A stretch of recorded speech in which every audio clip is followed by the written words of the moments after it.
तो फिलहाल दोस्तों अभी येस बैंक का भाव चल रहा है 13 रुपये 85 पैसे के आसपास। दोस्तों सुबह सुबह स्टॉक में हमें एक अच्छी तेज़ी देखने को मिल रही थी। स्टॉक 14 रुपये 50 पैसे के आसपास खुला था, लेकिन स्टॉक टिका नहीं और नीचे आ चुका है, 14 रुपये के नीचे आ चुका है। तो दोस्तों लेकिन मार्केट बहुत ज़्यादा डाउन है आज, 100-150 पॉइंट नीचे है निफ्टी, लेकिन फिर भी येस बैंक हमें हरे में देखने को मिल रहा है। तो दोस्तों येस बैंक में क्यों हमें थोड़ी बहुत तेज़ी देखने को मिल रही है? दोस्तों पिछले कुछ दिनों येस बैंक के नतीजे आए थे। दोस्तों कंपनी के नतीजे अच्छे आए थे और जो कंपनी को दोस्तों मैनेज कर रहे हैं, जो कि सीईओ और एमडी हैं, उनकी तरफ से भी कुछ पॉजिटिव अपडेट्स आए थे, जिसकी वजह से होता है हमें येस बैंक के शेयर में एक अच्छी तेज़ी देखने को मिल रही हो। तो दोस्तों क्या अपडेट्स आए थे उनकी तरफ से और कैसे नतीजे आए थे, चलिए देखते हैं। तो दोस्तों जैसा आप देख पा रहे होंगे, कंपनी ने दोस्तों जो इनकी टोटल इनकम होती है दोस्तों, वो कंपनी की कहीं ना कहीं बढ़ी थी, जो कि पिछले क्वार्टर में करीब दोस्तों 5,632 करोड़ रुपए के आसपास विजिबल हो रही थी दोस्तों। वो अब बढ़ के हो गई थी आपकी 5,800 दोस्तों, करीब करीब 30 करोड़, यानी जो इनकी टोटल इनकम है दोस्तों, सारी इंटरेस्ट इनकम जो भी इन दोस्तों ये देते हैं एडवांस, और जो इनकी इन्वेस्टमेंट में इंटरेस्ट, जो भी सब जो इनकी इनकम होती है टोटल मिला के, वो कहीं ना कहीं बढ़ी थी दोस्तों। बात करें कि प्रोविजनिंग की, तो प्रोविजनिंग भी इनकी घटी थी, जैसा आप देख पा रहे होंगे, करीब करीब 370 करोड़ रुपए के आसपास की जो ये प्रोविजनिंग करते थे दोस्तों। ये सब जो फिगर्स हैं ये लाख में है, तो आपको दो पीछे से नंबर्स हटा देने हैं और ये करोड़ में फिगर बन जाएगी। तो 370 करोड़ रुपए की जो इनकी प्रोविजनिंग थी पिछले क्वार्टर में, वो दोस्तों इस क्वार्टर में और कम हो गई 100 करोड़ करीब, और इस क्वार्टर में इन्होंने सिर्फ 270 करोड़ रुपए की प्रोविजनिंग करी है दोस्तों। इन दोनों चीज़ों की वजह से इनका एक अच्छा खासा प्रॉफिट बढ़ के आया है। जो पिछले क्वार्टर में इन्होंने 260 करोड़ रुपए का प्रॉफिट दिखाया था दोस्तों, अब वो हो गया 360 करोड़ रुपए का प्रॉफिट दोस्तों। पिछले 12-13 क्वार्टर से इन्होंने 360 करोड़ रुपए का प्रॉफिट दिखाया ही नहीं था। कभी कभी लॉस आ रहा था, तो कभी 100-200 करोड़ रुपए का ही प्रॉफिट दिखाया, इससे ज़्यादा नहीं दिखा पाए थे। तो ये जो इन्होंने 350 करोड़ रुपए का प्रॉफिट दिखाया दोस्तों, ये कहीं ना कहीं एक पॉजिटिव न्यूज़ है येस बैंक के लिए, कि जो येस बैंक की हालत है वो सुधर रही है, क्योंकि प्रोविजनिंग इनकी जो रिक्वायरमेंट है वो कम होती जा रही है, और इनके जो प्रॉफिट्स हैं वो कहीं ना कहीं धीरे धीरे इम्प्रूव हो रहे हैं। बात करें दोस्तों अब एनपीए नंबर्स की, तो जो ग्रॉस एनपीए का फिगर है दोस्तों, वो कहीं ना कहीं 13.93% है इस क्वार्टर में, जो कि कम हुआ है। और दोस्तों नेट एनपीए की बात करें तो वो भी 4.53% है।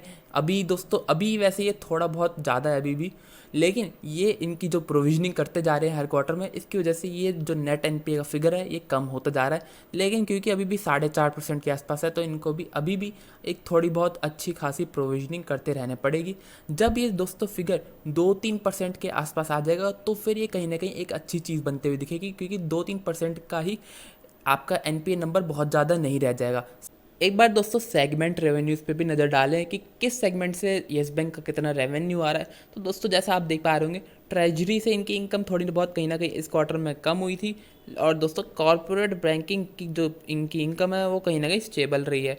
दोस्तों जो रिटेल बैंकिंग है उसमें कहीं ना कहीं इनकी इनकम बढ़ी है। दोस्तों हमने पिछली वीडियो में जो येस बैंक की हमने बात करी थी, कि येस बैंक की तरफ से जो Q4 अपडेट आया था, उसमें जो दोस्तों इनकी डिपॉजिट्स हैं उसमें एक अच्छा खासा ग्रोथ देखने को मिला था, एडवांसेस में भी ग्रोथ देखने को मिला था, और दोस्तों हमें विजिबल हो रहा है कि रिटेल बैंकिंग से इनकी रेवेन्यू बढ़ रही है। तो दोस्तों ये सारी चीज़ें इंडिकेट करती हैं कि कहीं ना कहीं जो दोस्तों आपका जनरल पब्लिक का वो कॉन्फिडेंस है, जो ट्रस्ट लेवल है, वो कहीं ना कहीं येस बैंक में हमें वापस आते हुए दिख रहा है। जो उनका कॉन्फिडेंस है, जो उनका विश्वास है, वो कहीं ना कहीं फिर से बढ़ रहा है, कि ऐसा नहीं है कि येस बैंक डूब जाएगा बड़े आसानी से।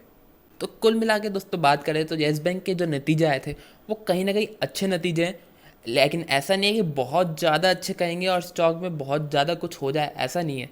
लेकिन हाँ दोस्तों जो नतीजे आए हैं वो पॉजिटिव है स्टॉक के लिए, क्योंकि कहीं ना कहीं नतीजे में दोस्तों 350 करोड़ रुपए का एक येस बैंक ने अच्छा खासा प्रॉफिट दिखाया, प्रोविजनिंग कम होते हुए दिख रही है, और दोस्तों जो इनकी टॉप लाइन है, जो इनकी इनकम होती है टोटल, वो कहीं ना कहीं थोड़ी बहुत उसमें इंप्रूवमेंट आते हुए दिख रही है। एनपीए रेशियोज कम हो रहे हैं, जो कि एक अच्छी चीज़ है। अब दोस्तों बात करें कुछ इंपॉर्टेंट अपडेट्स की, जो कि एमडी एंड सीईओ जो कि प्रशांत कुमार है येस बैंक के, उनकी तरफ से आए थे दोस्तों। उन्होंने कहा है कि येस बैंक ओपन है किसी भी इनऑर्गेनिक ग्रोथ अपॉर्चुनिटीज़ को एक्वायर करने के लिए। अब दोस्तों लेकिन इसका मतलब क्या है दोस्तों? बात करें तो चर्चा चल रही थी मार्केट में कि येस बैंक का होता है टेक ओवर कर ले कोई बड़ा बैंक, जैसे अभी कुछ टाइम पहले खबर आ रही थी कि हो सकता है कि Kotak Mahindra bank yes bank को एक्वायर कर ले, टेक ओवर कर ले उसका, जिसकी वजह से दोस्तों स्टॉक येस बैंक का 16 रुपये तक गया था।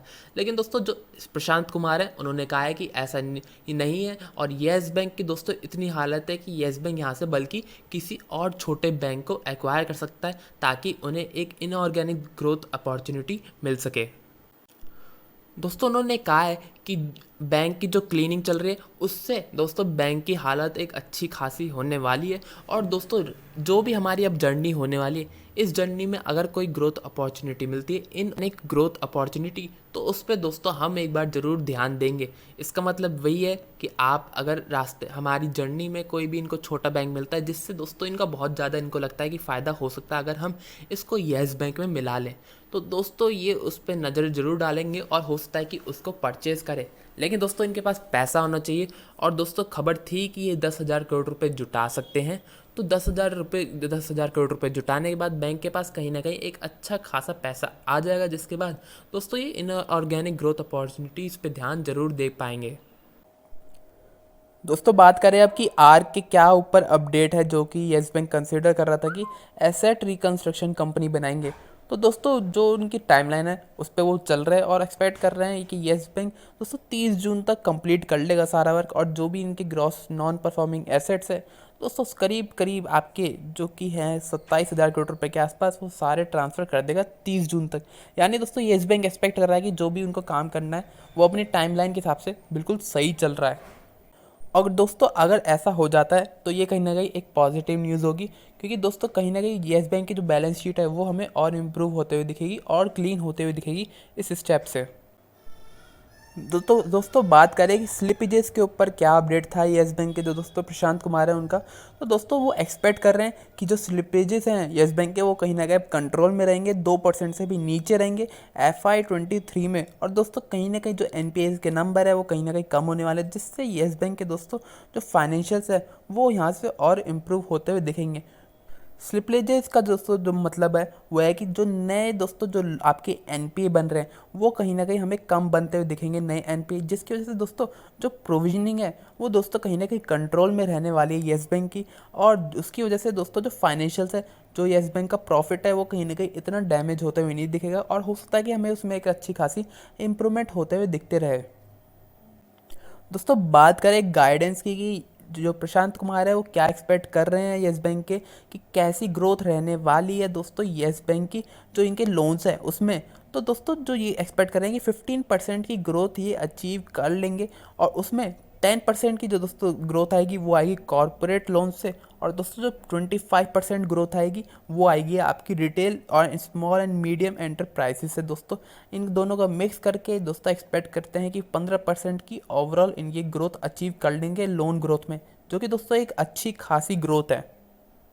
अब दोस्तों ये लोन ग्रोथ जो है ये अचीव कर पाते हैं नहीं, ये बात अलग है, लेकिन दोस्तों येस बैंक की तरफ से एक अच्छी खासी गाइडेंस दी गई है जो एक थोड़ा बहुत इंटरेस्ट इन्वेस्टर्स के मन में जगा सकती है। अब दोस्तों बात करें कि येस बैंक जो दोस्तों एक पेंडिंग इनकी फंड रेजिंग पड़ी है कि जो 10,000 करोड़ रुपए जुटाने वाले थे वो कब तक जुटा सकते हैं। और दोस्तों क्या कोई जो एक बीच में खबर आ रही थी कि नया इन्वेस्टर आ सकता है, या कोई जो भी टेक ओवर खबर चीज़ है, या कोई नया इन्वेस्टर आ सकता है जो कि एक अच्छा खासा हिस्सा ले ले येस बैंक में, तो उसके ऊपर दोस्तों प्रशांत कुमार की तरफ से क्या अपडेट आया। तो दोस्तों उन्होंने कहा है जब हमने लास्ट बार 15,000 करोड़ रुपये जुटाए थे, जब दोस्तों स्टॉक मार्केट एक्सपेक्ट कर रही थी कि हम फिर से बहुत जल्द आएंगे मार्केट से पैसे जुटाने, लेकिन दोस्तों हमारा जब भी एक टारगेट था कि 2 साल तक हमें नहीं आना है। यानी दोस्तों इनका कहना है कि 2020 में जो जुलाई में हमने पैसे जुटाए थे, तो दोस्तों ये मान के चल रहे थे कि अब 2022 के जुलाई के आसपास तक तो दोस्तों हमें कहीं ना कहीं वेट करना है और पैसा नहीं जुटाना है स्टॉक मार्केट से। और दोस्तों जो दो खबर थी कि कोई इन्वेस्टर आ सकता है जो कि येस बैंक में एक अच्छा खासा स्टेक ले ले और पैसे इन्वेस्ट करे, तो उसके ऊपर फ़िलहाल लेकिन प्रशांत कुमार की तरफ से कोई अपडेट नहीं आया है कि क्या कुछ ऐसा है या नहीं है। तो बात करें कि क्या ये फंड रेजिंग करेंगे या नहीं करेंगे, इस साल क्या फंड रेजिंग होते हुए दिखेगी। तो दोस्तों जो बस एक अपडेट आया है वो यही है कि प्रशांत कुमार की तरफ से कि जब भी राइट टाइम आएगा दोस्तों, जब भी लगेगा कि अब राइट टाइम है, सही समय है कि पैसा जुटाया जा सकता है और ज़रूरत भी है यस बैंक को, जब ये थोड़ा बहुत पैसा ज़रूर जुटाते हुए देखेंगे, जो कि सारा पैसा ग्रोथ के लिए यूज़ होगा और एक टाइप का बफर बनाने के लिए यूज़ होगा कि कोई भी अनसर्टेनिटी से बचने के लिए। तो दोस्तों ये सब अपडेट्स थे येस बैंक की तरफ से, जो कि इनके नतीजे आए थे और दोस्तों जो मैनेजमेंट ने इंटरेक्ट किया था जो भी इन्वेस्टर्स के साथ। तो दोस्तों अब बात करें कि स्टॉक यहाँ से कैसा दिख रहा है, क्या आपको होल्ड करना चाहिए और क्या यहाँ से बाय कर सकते हैं। तो दोस्तों हमने जैसे पिछली वीडियोस में काफ़ी बार डिस्कस किया था कि जो कि एक 15 रुपये का स्टर है, वो कहीं ना कहीं एक इम्पॉर्टेंट रेजिस्टेंस है कि दोस्तों काफ़ी टाइम से स्टॉक इसके ऊपर नहीं जा पा रहा है। अगर मैं आपको एक साल का चार्ट दिखाऊँ तो जैसा आप देख पा रहे होंगे दोस्तों, स्टॉक दोस्तों एक साल से इसके ऊपर नहीं जा पाया है दोस्तों। काफ़ी बार स्टॉक इस लेवल्स के पास तो ज़रूर आया है लेकिन इसके ऊपर नहीं जा पाता है। तो दोस्तों कहीं ना कहीं ये day by day strong resistance बनता जा रहा है। रिसेंटली दोस्तों अभी जो खबर आ रही थी कोटक महिंद्रा हो सकता है कि येस बैंक को एक्वायर कर ले, तो इसके चलते एक बार के लिए स्टॉक यहाँ पे दोस्तों गया था एक बार स्टॉक 15 रुपये के ऊपर, लेकिन फिलहाल वैसे दोस्तों नहीं जा पाता है 15 रुपये के ऊपर और कहीं ना कहीं एक स्ट्रॉन्ग रेजिस्टेंस है दोस्तों। क्योंकि येस बैंक ने 2 बार फंड रेजिंग कर चुका है बहुत बड़ी 2020 में। उसके बाद दोस्तों ऐसा नहीं है कि भाव 14 रुपये के आसपास चल रहा है तो बहुत ज़्यादा सस्ता है। इसी दोस्तों अभी क्योंकि 13 रुपये 80 पैसे है, उसके हिसाब से अभी जो येस बैंक की मार्केट कैप है 34,000 करोड़ रुपये की मार्केट कैप है। दोस्तों मैं अगर आपको आइडिया दूँ कि कितनी बड़ी है ये मार्केट कैप, तो दोस्तों जब येस बैंक का भाव 400 रुपये चल रहा था, जब येस बैंक का भाव दोस्तों 400 रुपये चलता था, जब येस बैंक की दोस्तों मार्केट कैप थी वो थी करीब 80,000 करोड़ रुपए की।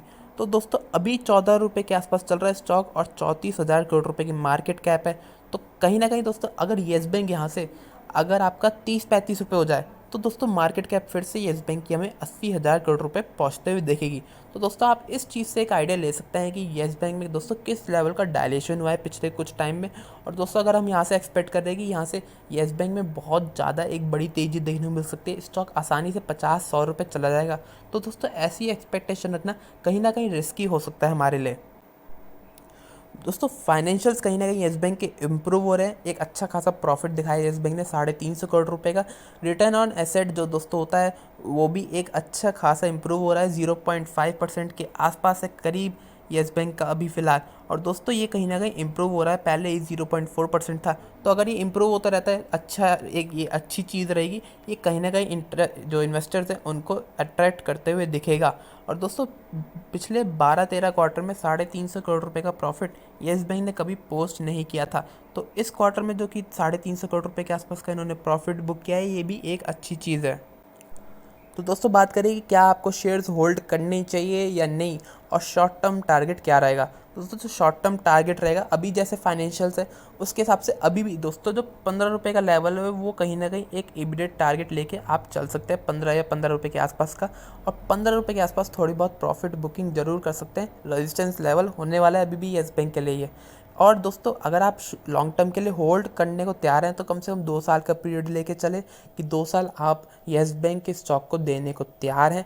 और दोस्तों 2 साल में फिर हो सकता है कि एक अगर स्टॉक में जो आपके फाइनेंशियल्स है येस बैंक के वो कहीं ना कहीं इम्प्रूव होते रहते हैं, येस बैंक का जो प्रॉफिट है वो इम्प्रूव होता रहता है, इनकी लोन ग्रोथ दोस्तों ये अच्छी खासी अचीव करते रहते हैं, और दोस्तों इनका जो बेस है सब चीज़ें इंप्रूव होती रहती हैं, इनका साइज़ भी बढ़ता रहता है। तो कहीं ना कहीं येस बैंक हो सकता है कि दोस्तों एक अच्छा खासा रिटर्न दे दे अगले 2 साल में। लेकिन शॉर्ट टर्म के लिए अभी आप एक 15 रुपये का टारगेट लेके ज़रूर चल सकते हैं। नीचे में दोस्तों बात करें एक 12 रुपये का लेवल है जो कि एक स्ट्रॉन्ग सपोर्ट है स्टॉक के लिए। अगर 12 रुपये के आसपास आता है तो यहाँ पे एक कहीं ना कहीं अच्छा खासा बाइंग इंटरेस्ट बनते हुए दिखता है और इसके नीचे स्टॉक आसानी से नहीं जाता है। तो दोस्तों ये सब थे अपडेट्स येस बैंक के बारे में। अगर आपको वीडियो अच्छी लगे तो लाइक ज़रूर कीजिएगा, चैनल को जरूर सब्सक्राइब कर लीजिए ताकि आपको अपडेट्स मिलते रहे। धन्यवाद।